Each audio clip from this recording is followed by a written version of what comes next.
Hola, muy buenos días. Los saludo de nuevo.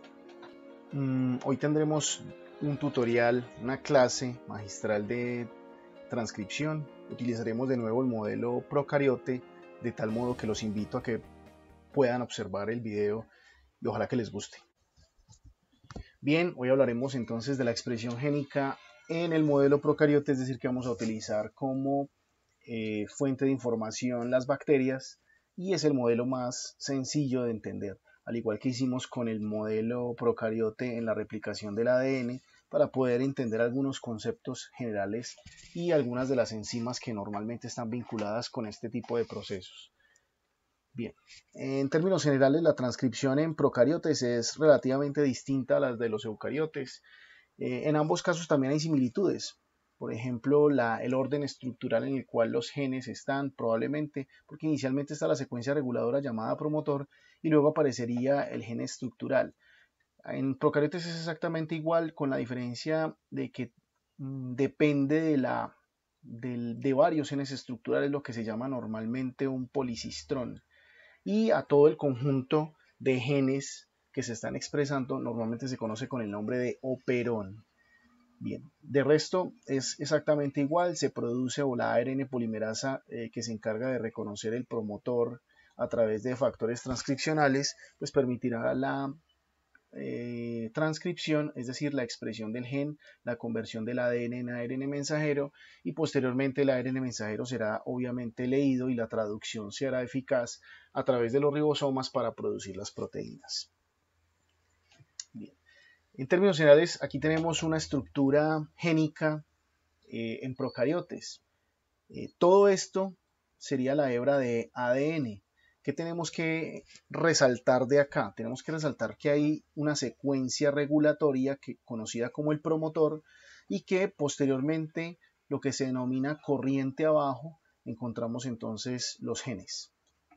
El promotor normalmente está ubicado hacia el lado -10 y -35 de la secuencia, mientras que desde el primer punto en el cual comienza la transcripción del gen, o sea, se conocería como el hito +1. Cuando digo hito estoy señalando una particularidad específica de la secuencia para poder entenderla. Así que del promotor hacia la derecha, digámoslo así, en este esquema lo llamaremos corriente abajo, del promotor a la izquierda lo llamaremos corriente arriba. La señal o el hito más importante para nosotros en este momento para poder entender lo que es corriente abajo y corriente arriba es el nucleótido +1. ¿Qué es +1? Es el punto de inicio de la transcripción. Eso significa en términos más sencillos que en este punto, ese sería el primer nucleótido que se transforma en ARN mensajero, ¿sí? Y de ahí para acá podríamos decir que esa es la estructura del gen, que ahí se encuentra el gen. Así que hacia la izquierda contamos los números ya de manera negativa.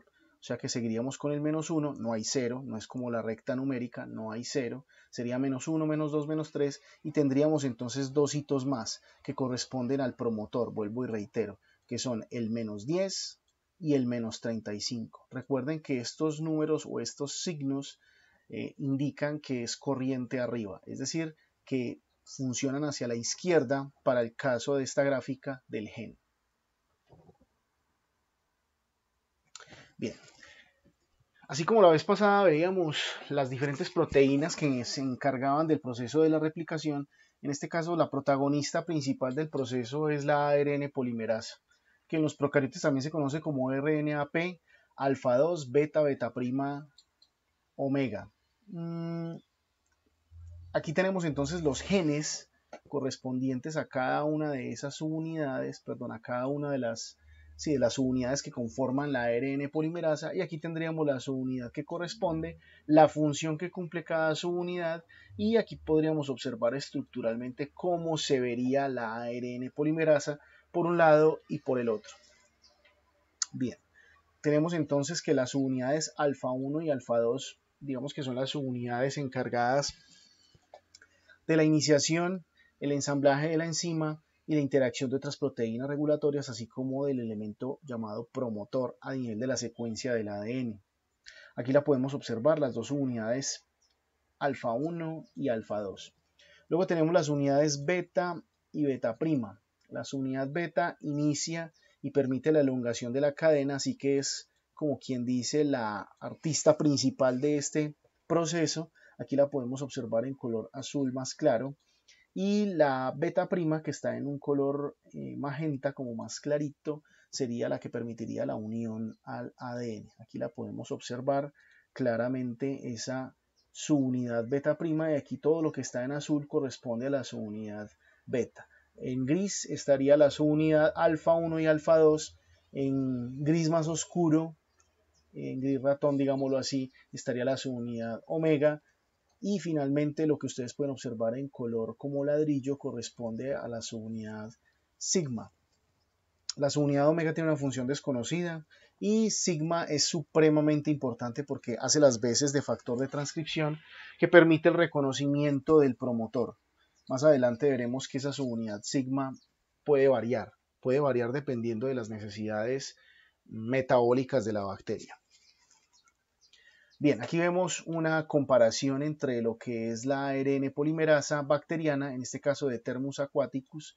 Tenemos la ARN polimerasa de una arquea, Sulfolobus sulfactaricus, y finalmente tenemos la ARN polimerasa de un eucariote, en este caso de Saccharomyces cerevisiae. Como pueden observar, si usted gira, si usted toma esta punta de la proteína y la gira hasta el otro lado, pues obtendremos obviamente la imagen que está en la parte inferior.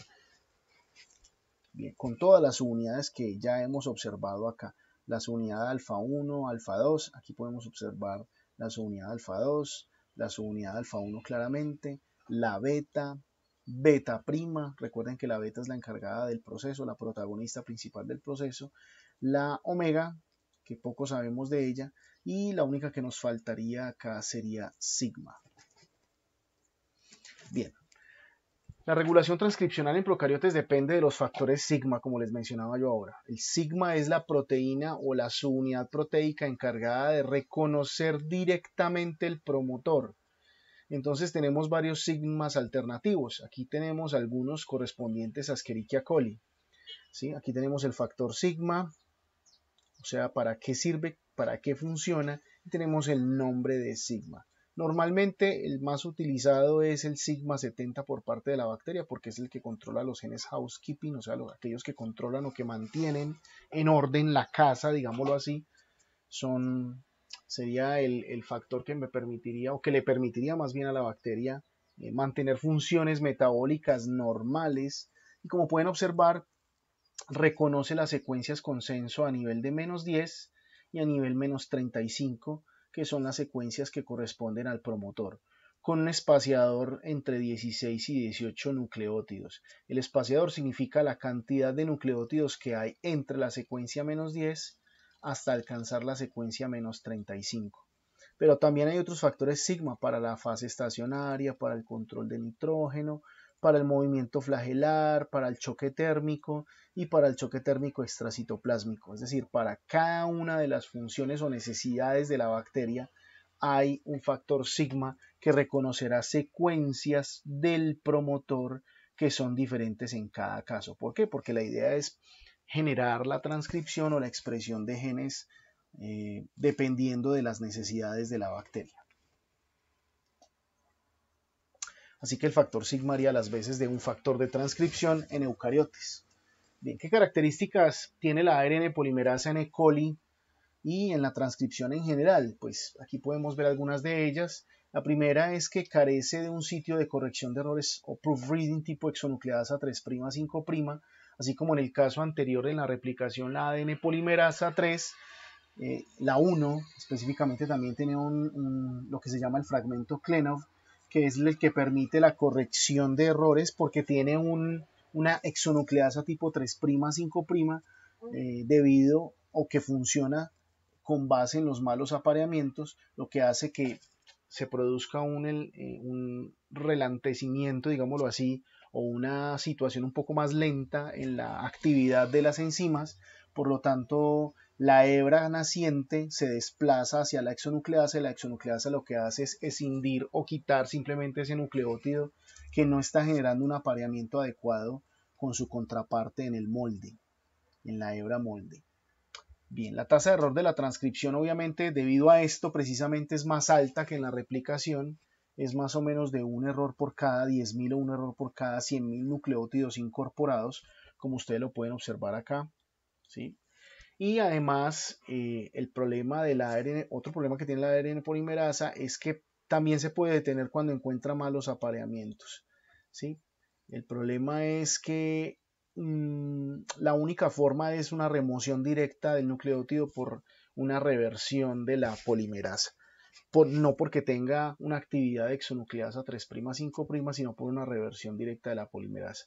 De hecho, al inicio de la transcripción se van a dar cuenta que se producen muchos inicios, digámoslo así, abortivos, que arrancan, digamos, alcanzan a incorporar unos 5 a 7 nucleótidos, ribonucleótidos, y finalmente se descarta y vuelve a iniciar de nuevo el proceso transcripcional hasta cuando ya la polimerasa es liberada del promotor. La tasa de transcripción está asociada con la secuencia del promotor. Los promotores pueden tener cierta fuerza y cierta eficiencia. ¿En qué sentido? Hay secuencias que permiten que la polimerasa, la ARN polimerasa, se fije muy bien y permita tasas de transcripción un poco más altas. A eso se les conoce como promotores fuertes. Y hay otros promotores que probablemente tengan entre sus hitos de menos 10 y menos 35 tengan, digamos, interespaciadores o espaciadores más bien un poco más largos, lo que impide que la polimerasa se fije bien y serán probablemente promotores débiles, promotores que produzcan una menor cantidad en la expresión de esos genes. Bien, miremos el inicio de la transcripción. Este sería el hito, digámoslo así. Lo que estamos viendo acá sería entonces el posicionamiento de la enzima, en este caso la ARN polimerasa, y como pueden observar, la subunidad sigma es la encargada de reconocer los dos hitos más importantes del promotor, que es a menos 10 y a menos 35, para poder permitir la transcripción o la expresión del gen corriente abajo, como pueden observar en la imagen que estamos viendo en pantalla. Bien, miremos, repasemos los hitos importantes de la secuencia. Esto es muy importante para poder entender por qué hay promotores fuertes, por qué hay promotores débiles, dónde es que se ubica el promotor, por qué la ARN polimerasa se ubica en ese promotor y qué sentido tiene todo esto. Bien, si ustedes observan entonces, el primer hito que les voy a mostrar como siempre es el nucleótido más 1, que corresponde a la primera base o al primer nucleótido que es transcrito. Es decir, a partir de allí podemos hablar del gen, de la ubicación secuencial del gen. A eso lo denominaremos corriente abajo. Downstream en inglés es corriente abajo, ¿sí? O sea, que más 1 en adelante, más 1, más 2, más 3 corresponderá al gen y lo denominaremos corriente abajo. Bien.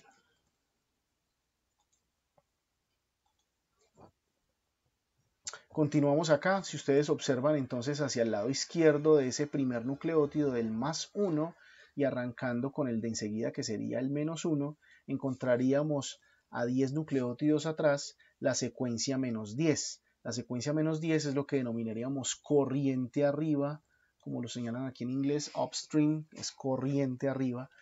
Esto ya sería la primera secuencia de consenso del promotor. Cuando hablo de consenso es porque es una secuencia que normalmente se conserva en muchas especies o tiene una similaridad o una similitud en la secuencia de nucleótidos en muchas de las especies bacterianas en este caso.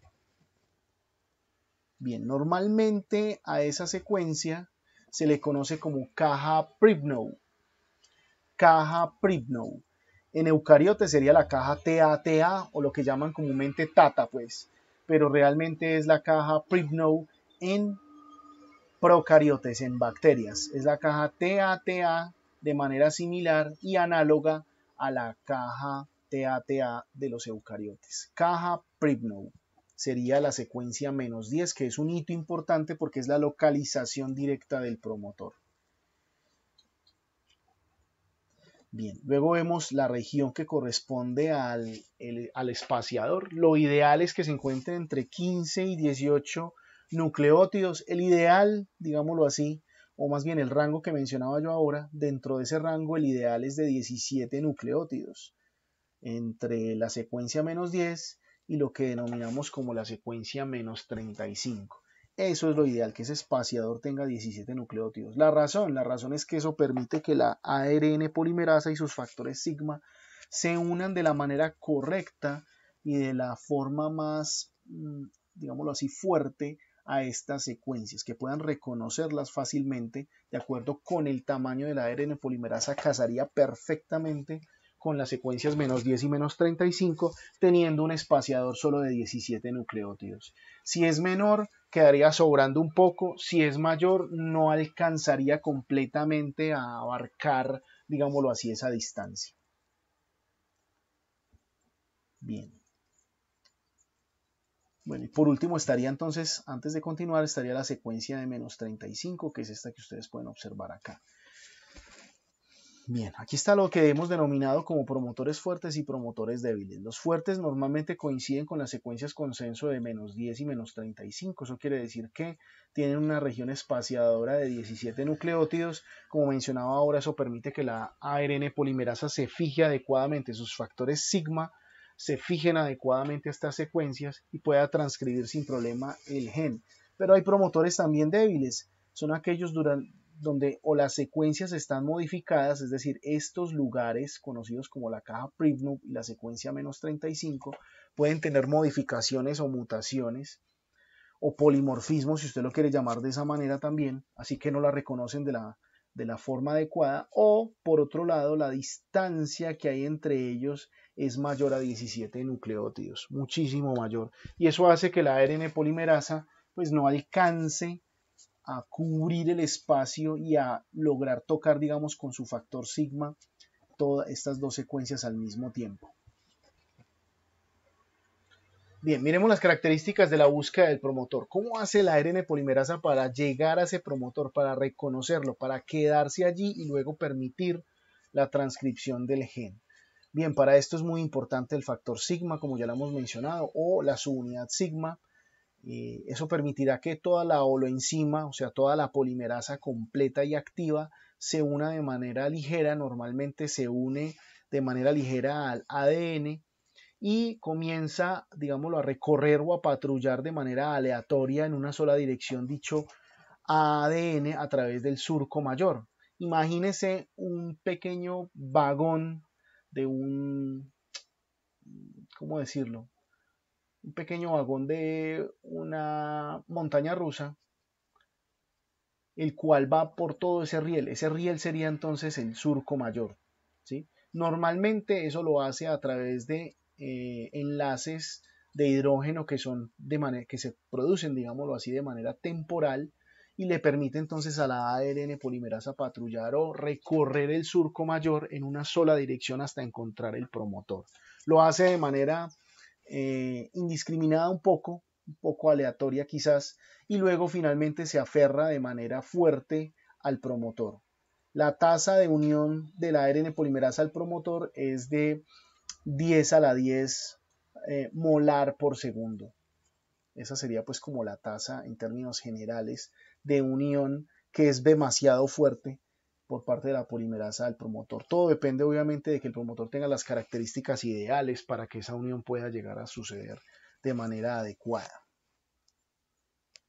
Bien, una de las formas con las cuales, digamos, pudieron descubrir los sitios o los promotores o los lugares a los cuales la ARN polimerasa se unía es a través de la técnica de footprinting o de huellas dactilares. Normalmente esta técnica se puede hacer de la siguiente manera. Se tienen dos moléculas de ADN marcadas con fósforo 32, una de ellas sin la proteína y la otra con la proteína unida, ¿sí? Ambas moléculas deben ser digeridas por cortes sucesivos utilizando endonucleasas de restricción, que son enzimas que normalmente reconocen una secuencia dentro de la hebra o dentro de las dos hebras de ADN, permitiendo o facilitando el corte. Por lo tanto, en ambos casos, tanto en la hebra sin la proteína como con la hebra con la proteína, tendremos cortes de diferentes tamaños provocados por la endonucleasa de restricción. Posteriormente, entonces, lo que se hace es una electroforesis, es decir, se pone a correr en un campo eléctrico esos fragmentos de ADN obtenidos, y el patrón de bandas me va a generar esto, que es lo normal, ¿cierto? Un patrón de bandas normal. Sin embargo, este patrón de bandas se puede correr o se puede hacer la electroforesis en un gel de agarosa, en un gel de poliacrilamida. Los de geles de poliacrilamida normalmente dan una mejor resolución, son un poquito más difíciles, pero dan una muchísima mejor resolución en comparación con los de agarosa. Ahora, ¿qué es lo que se puede observar, cierto? Lo que se puede observar es que se pierden algunas bandas en el recorrido. Es decir, cuando uno compara, digámoslo así, las muestras con proteína y las muestras sin proteína, pues uno lo que observa es que sin proteína las muestras presentan un patrón de bandas característico probablemente debido a los cortes generados por la endonucleasa. Sin embargo, en el lugar donde aparece la enzima, o donde aparece en este caso la ARN polimerasa, para ser más claro, hay un espacio, un patrón de bandas en el cual no aparecen las bandas, digámoslo así, valga la aparente contradicción, ahí no aparecen las bandas. De hecho, eso le permite a uno inferir que hay una proteína que está bloqueando la restricción o el corte del ADN en ese sitio. Por lo tanto, las bandas se mantienen de ese mismo tamaño, las bandas serán probablemente de un tamaño muchísimo mayor y algunas serán de un tamaño muchísimo menor, debido a que precisamente en el interior de esas secuencias no pudo haberse cortado o digerido, digámoslo así, el ADN por la endonucleasa de restricción. ¿Eso qué me indica? Simplemente que los espacios generados en el gel donde no aparecen las bandas corresponden a los lugares donde se une la proteína al ADN. Así que a través de esta técnica de footprinting o de huellas dactilares, se pudieron dar cuenta exactamente dónde era que se unía la ARN polimerasa, y a esas secuencias pues después fueron estudiadas, fueron secuenciadas, y obviamente al caracterizarlas nos dimos cuenta de cuáles eran las secuencias consenso y se dieron cuenta exactamente por qué y de qué manera empezaban a unirse la ARN polimerasa al promotor. Bien, arranquemos entonces con el proceso de la transcripción. Empecemos, como siempre, vamos a dividir esto en tres grandes fases: la iniciación, luego una elongación o extensión y finalmente un proceso de terminación. En la fase de iniciación tenemos varias cosas, tenemos 4 pasos, digámoslo así. Uno, primero sería el reconocimiento del promotor y obviamente el ensamblaje de la maquinaria de transcripción sobre dicho promotor. En segundo paso tendríamos la formación de un complejo promotor cerrado. Eso nos está indicando que todavía no hay un desenrollamiento o una separación de las dos hebras de ADN. Luego, una transición de ese complejo promotor cerrado a un complejo promotor abierto, en el cual se separan las hebras aproximadamente en un recorrido de 17 pares de bases, con la incorporación quizás fallida de algunos pocos ribonucleótidos. Es decir, comenzaría técnicamente la transcripción, pero como les mencioné antes, hay procesos que arrancan y que son abortados una vez han comenzado. Y finalmente, cuando ya el proceso, digamos, madura un poco, escapa la ARN polimerasa del promotor y comenzaría la elongación del ARN mensajero. Vamos a mirar estos pasos de iniciación con cierto detalle. Miremos el primer paso. Lo que estamos observando aquí en la pantalla al lado izquierdo sería entonces más o menos lo que corresponde a la ARN polimerasa. Aquí tenemos el factor sigma, que es el que reconoce literalmente las secuencias del promotor. Y aquí al lado derecho pues observamos precisamente eso. Lo que estamos viendo son las dos hebras de ADN. Aquí vemos en gris las subunidades de la ARN polimerasa, y en color como naranja opaco estarían los factores sigma. Estos factores sigma los podemos subdividir en sigma 1, sigma 2, sigma 3 y sigma 4. Son la misma proteína, es la misma subunidad, pero digamos que esta subdivisión nos permitirá identificar exactamente cómo y de qué manera se une al promotor. Entonces vamos a mirarlo con cierto detalle. Observen, por ejemplo, esta región. En esa región sigma reconoce la caja Pribnow, o sea que ahí tendríamos la posición -10, justo en esa región. O sea que sigma 2 es quien se encarga de ese proceso de reconocer la caja Pribnow en la posición -10. Miren sigma 4. En sigma 4 reconoce la secuencia consenso en la posición -35. O sea que tenemos que en este punto y en este punto son los lugares de reconocimiento del promotor. O sea que acá todo esto corresponderá a la secuencia espaciadora entre la posición -10 y la posición -35 del promotor. Bien, con base en eso, pues podemos señalar, esos serían los hitos más importantes para el reconocimiento del promotor, pues por obvias razones por aquí aproximadamente tendríamos +1 y estaríamos hablando de la dirección de la transcripción, o sea, hacia allá se movería la ARN polimerasa para poder leer el ADN y utilizarlo como molde, de tal manera que a esto lo denominaremos corriente abajo.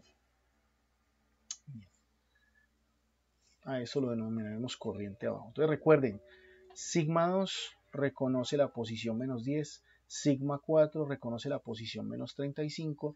Todo esto corresponderá al espaciador de 17 nucleótidos entre una y otra. Y toda la región desde -10 hasta -35 será el promotor. La polimerasa se movilizará con base en la dirección de esta flecha en color negro, esa sería la dirección de la transcripción y todo eso, allí se encontraría localizada la secuencia del gen, por lo tanto eso es corriente abajo, es lo que hemos denominado como corriente abajo. Y observen que la ARN polimerasa entonces funciona, o la holoenzima, digámoslo así, funciona con un ion metálico que sería el magnesio, como casi todas las polimerasas. Bien, aquí tenemos entonces la ARN polimerasa y su interacción con el promotor. Aquí lo vemos claramente. Tenemos sigma 2. Sigma 2 estaría muy correlacionado con el reconocimiento en la posición de la caja Pribnow a -10.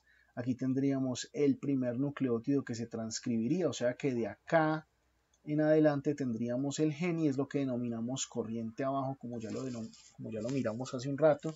Y sigma 4, como se observa acá, está muy bien ubicado acá porque reconoce directamente el elemento o el sitio que hemos denominado como -35 y ya ustedes conocen las secuencias consenso. En el primer caso sería una secuencia TA-TA-AT y en el segundo caso sería una secuencia TT-GA-CA. Por lo tanto, de aquí en adelante hacia atrás, digámoslo así, hacia el lado izquierdo, tendríamos la región corriente arriba y hacia el lado derecho, desde el +1 en adelante, tendríamos la región corriente abajo que corresponde al gen que se va a transcribir. Y ustedes pueden observar acá las diferentes subunidades, está la subunidad alfa 1, la subunidad alfa 2, la beta que está en color azul claro, la beta prima en un color magenta más opaco y en un color vino tinto estarían entonces sigma con sus diferentes subregiones. Como pueden observar acá en esta imagen artística, digámoslo así, ya la vemos hacia abajo, tenemos entonces la secuencia de ADN en color verde. Podemos observar aquí en contacto con sigma 2 la caja -10 conocida como caja Pribnow. Tenemos la secuencia -35 reconocida por sigma 4 y tenemos aquí el elemento UP o el elemento de unión con esta proteína, lo que impide por el momento la liberación de la ARN polimerasa. Esto es lo que retiene a la ARN polimerasa de arrancar con el proceso de transcripción. Y eso es lo que permitirá su liberación posterior para que ella pueda elongar la hebra. Bien, ya vimos cómo interactuaba o interaccionaba más bien la ARN polimerasa con las regiones o los hitos del promotor. Ahora miremos cómo se forma el complejo promotor cerrado, donde todavía no hay desenrollamiento del ADN. Ustedes pueden observar exactamente los mismos hitos. Aquí podemos ver cómo el ADN es movido, digámoslo así, aprovechando esa unión del factor sigma 2 con la caja Pribnow de -10 o a -10. Y aquí podemos observar cómo, debido a ese movimiento, el ADN comienza un proceso de interacción con algunos aminoácidos o con algunas cadenas laterales de algunos aminoácidos correspondientes al factor sigma. Ahí podemos observar una tirosina, una fenilalanina y un triptófano que están interactuando precisamente en ese proceso. Posterior a ello, entonces, vendría el complejo promotor abierto y como pueden observar, aquí tenemos, digámoslo así, dos ARNs polimerasas. Al lado superior izquierdo, o sea, a este lado, pueden observar entonces la polimerasa. Aquí tenemos el factor sigma y en color más oscuro tenemos las dos hebras que se han separado precisamente en ese factor sigma. Aquí podemos observar entonces el inicio de la síntesis del ARN, ¿sí? Y aquí vemos entonces la hebra molde en un color verde un poquito más oscuro. Por interacciones electrostáticas positivas con la proteína, esa hebra, digámoslo así, es separada de la hebra complementaria o de su hebra complementaria para generar entonces un complejo abierto en el cual se comienza a desenrollar el ADN como lo podemos apreciar en el lado derecho, ¿sí? Inicialmente tenemos una síntesis abortiva de ARN, unos pocos ribonucleótidos son sintetizados allí y posteriormente tendríamos entonces un ribonucleótido un poco más de una mayor extensión. Hay algo que es bien interesante que a comparación de la ADN polimerasa es que la ARN polimerasa sintetiza ribonucleótidos de novo. ¿Qué significa eso en términos sencillos? Significa que ella no necesita de un iniciador para poder arrancar con la síntesis de la cadena. O sea que arranca de cero, incorporando ribonucleótidos de cero. No requiere de un iniciador. Ojo que eso es una diferencia muy grande con la ADN polimerasa 3 que veíamos en la replicación. Bien, aquí podemos observar el sitio específico donde ocurre entonces ese proceso del complejo promotor abierto. Ese complejo promotor abierto se da gracias a la separación de aproximadamente 17 pares de bases entre la hebra molde y la hebra complementaria. Bien, ahí ocurre el desenrollamiento del ADN. Muy bien, finalmente viene el escape de la ARN polimerasa. Ustedes pueden observar entonces cómo sigma 4 que estaba en esta posición en la diapositiva anterior, me voy a devolver para que ustedes lo repasen. Miren, la posición de sigma 4 está muy pegado sigma 4 a la ARN polimerasa. Sin embargo, en el momento del escape, sigma 4 se disocia de la polimerasa. Esa disociación permite que la ARN polimerasa, que ya inició el proceso de síntesis, aquí pueden observar en color rojo el ARN mensajero sintetizado, y simplemente cuando se desprende o se disocia completamente sigma, eso permite que la ARN polimerasa pueda escapar. Es uno de los procesos en los cuales, digamos, la polimerasa termina siendo liberada, ¿sí? Y gracias a esta proteína, una vez sucede esto, me voy a devolver un poco, esta proteína que vemos acá permite o facilita entonces la liberación y el escape de la ARN polimerasa a través de la hebra molde de ADN. Bien, aquí podemos observar entonces finalmente una ARN polimerasa ya sin el factor sigma o sin la subunidad sigma, permitiendo entonces arrancar o iniciar el proceso de elongación.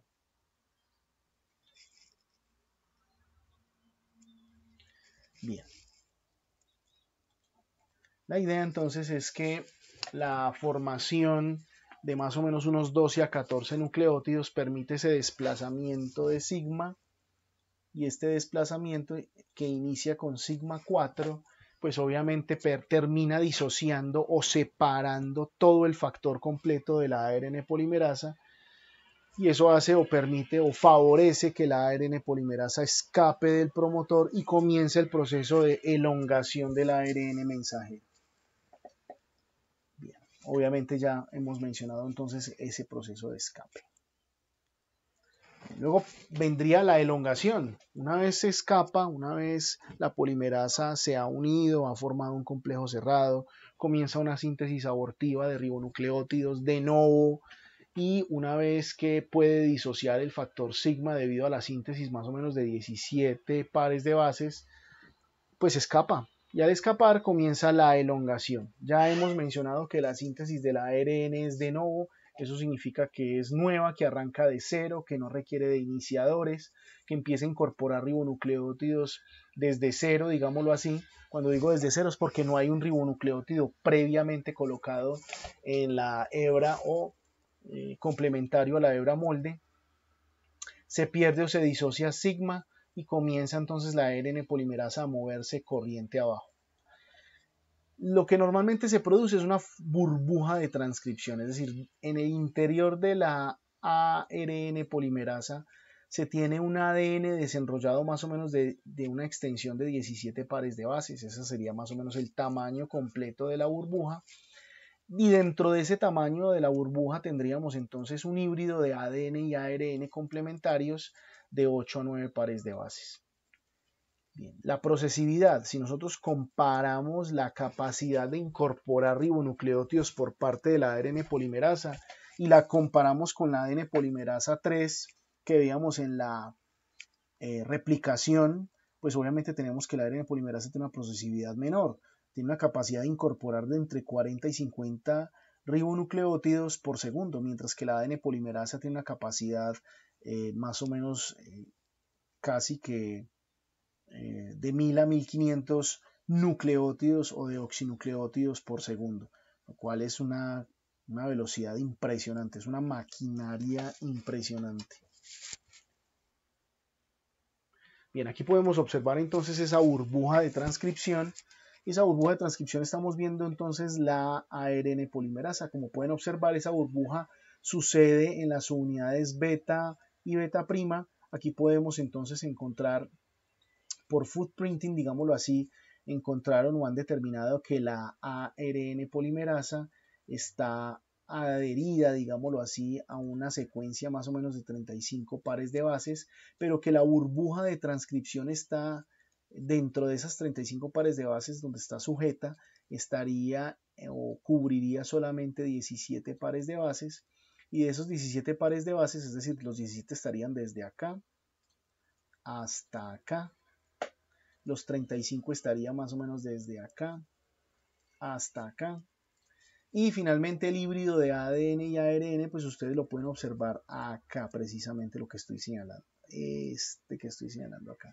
Ese sería entonces la secuencia o la complementariedad híbrida de ADN y ARN. En rojo pueden ver el ARN y en color negro, pues obviamente el molde de ADN, que cubre aproximadamente de 8 a 9 pares de bases. Vamos a reiterar este paso para que lo puedan comprender mejor. Recuerden que la técnica para identificar dónde se une una proteína al ADN es footprinting, o sea, las huellas dactilares. Hicieron lo mismo en este caso y lo que encontraron fue que por footprinting la polimerasa se adhiere más o menos o se pega o se une a 35 pares de bases. Eso sería más o menos desde este punto hasta más o menos este punto. ¿Sí? Más o menos. Palabras más, palabras menos.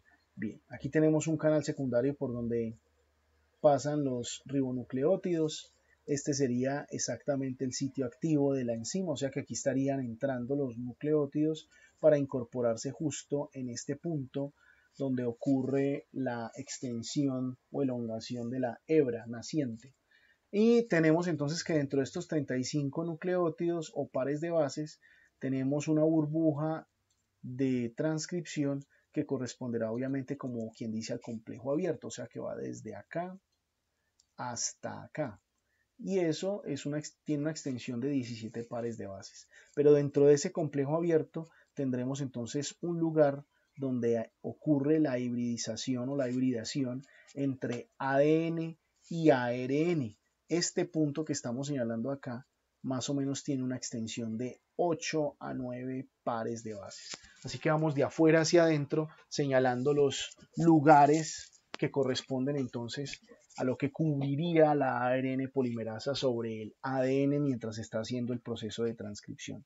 Recuerden entonces igualmente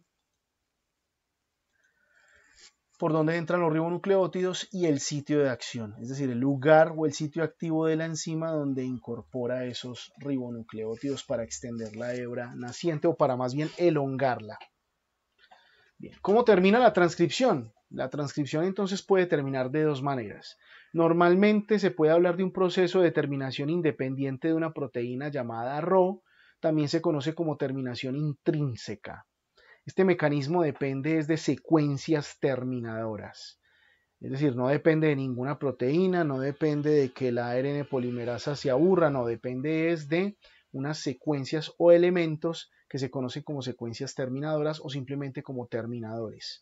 Tenemos dos cosas o dos hitos importantes como secuencias terminadoras. Una es una repetición invertida más o menos de 20 nucleótidos y la otra es una cola rica en timinas que tendría el ADN. En este caso el ARN tendría una cola de uracilos, ¿sí? De 8 nucleótidos. A ver, ¿qué tendríamos acá entonces? Aquí tendríamos el ADN, ¿sí? Aquí tendríamos la secuencia invertida de 20 nucleótidos. Si usted nota acá, este sería el punto, digámoslo así, de inflexión o la bisagra de esa secuencia, porque ese punto donde está esta G, precisamente se puede doblar allí y permite la autocomplementariedad de la secuencia. Y esa autocomplementariedad, ¿por qué es importante? Sería o me permitiría la formación de estructuras tipo horquilla como esta. Unas estructuras tipo horquilla como esta. Entonces usted puede observar obviamente la secuencia invertida en el ADN acá, ¿sí? La repetición estaría acá. Por lo tanto, se me formaría, gracias a que se puede doblar, el ARN mensajero se puede doblar sobre sí mismo y puede generar una autocomplementariedad entre esta secuencia y esta secuencia.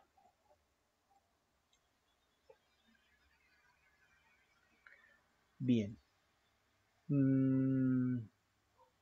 No, la complementariedad sería muchísimo más, sería solamente de esta, porque el loop, o sea, esta parte del tallo, que sería el loop, sería la secuencia en color azul, para ser bien exactos, para no crear aquí confusión.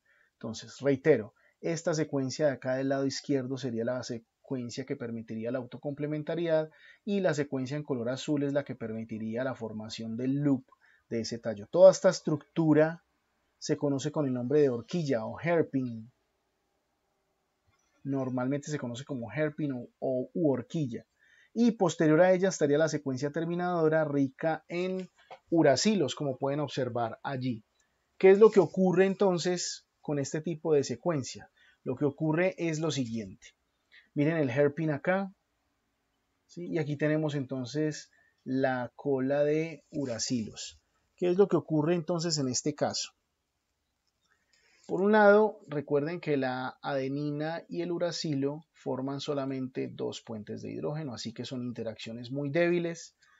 Y lo que ocurre es que cuando la ARN polimerasa entonces llega hasta este punto, la horquilla que se está formando, este plegamiento secundario del ARN que se forma por autocomplementariedad, lo que hace es que por un lado empuja a la polimerasa hacia afuera y por el otro, pues eso facilita el colapso de la burbuja de transcripción, ayudado con las interacciones débiles entre la adenina y el uracilo. Mejor dicho, todo se confabula. El hairpin lo que hace entonces es bloquear la ARN polimerasa, eliminar, digámoslo así, la burbuja de transcripción, ayudado con ¿qué? Con que hay interacciones muy débiles entre el híbrido ADN-ARN debido a las bases de adenina y uracilo, lo que permite o lo que facilita entonces la disociación de la ARN polimerasa. Este método de transcripción o este modo o mecanismo de transcripción es un mecanismo intrínseco o independiente de la proteína Rho. Se llama intrínseco porque finalmente es el propio ARN mensajero el que forma la horquilla que permite entonces el colapso de la burbuja de transcripción del ARN y obviamente la disociación de la proteína de estas estructuras. El otro mecanismo es una terminación dependiente de Rho, que es una proteína hexamérica, tiene 6 subunidades, cada subunidad tiene una actividad ATPasa y eso le permite la energía suficiente para deslizarse por el ARN mensajero en la dirección 5', en la dirección 5'3' y actuar como una especie de helicasa, desenrollando, o sea, chocando la ARN polimerasa y desenrollando el híbrido ADN y ARN. Una cosa interesante es que Rho se une a una secuencia de 40 nucleótidos en el ARN mensajero. Esa secuencia es rica en citosinas y no forman una horquilla. Y Rho solo se une a aquellos transcritos que han superado la finalización de la secuencia del gen o del operón. O sea que tenemos dos características importantes en Rho. O bueno, dos no, varias características importantes. La primera es que es una proteína hexamérica que actúa como una ATPasa, lo que le da una actividad similar a la de la helicasa para desenrollar el ADN y el ARN.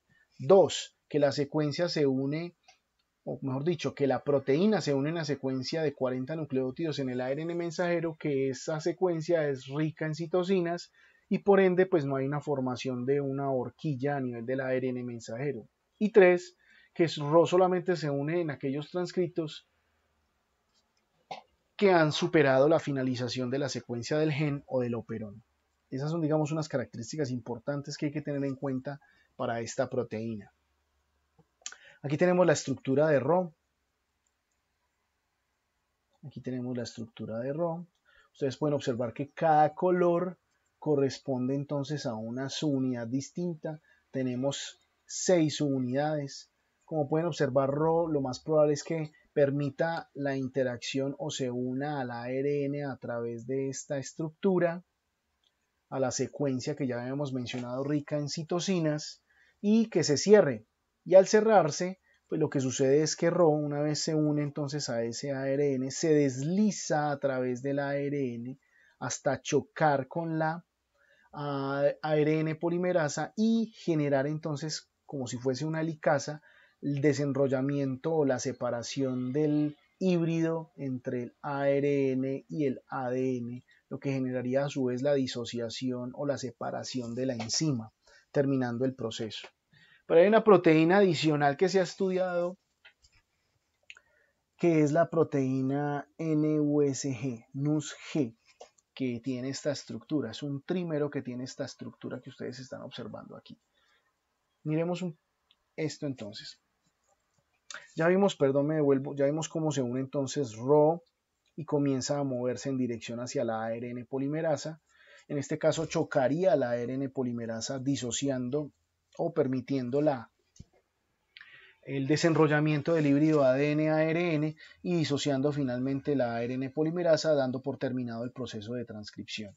Pero recuerden que hay unas proteínas NUS que están allí implicadas en el proceso. Estas proteínas NUS tenemos de dos tipos hasta ahora conocidos, que son NUSG y NUSA. Se ha sugerido entonces que la NUSG facilita el reconocimiento de las señales de terminación y facilita la liberación del transcrito. En cambio, NUSA es un factor dependiente de Rho y al parecer actúa como un factor de elongación, ya que puede aumentar la pausa de la ARN polimerasa. Así que actúan de dos maneras distintas. Mientras NUSG colabora con la terminación y liberación del transcrito, NUSA está vinculada con la elongación, quizás con la pausa y continuidad luego posterior de la ARN polimerasa. Ya todo por ahora. Muchas gracias, muy amables.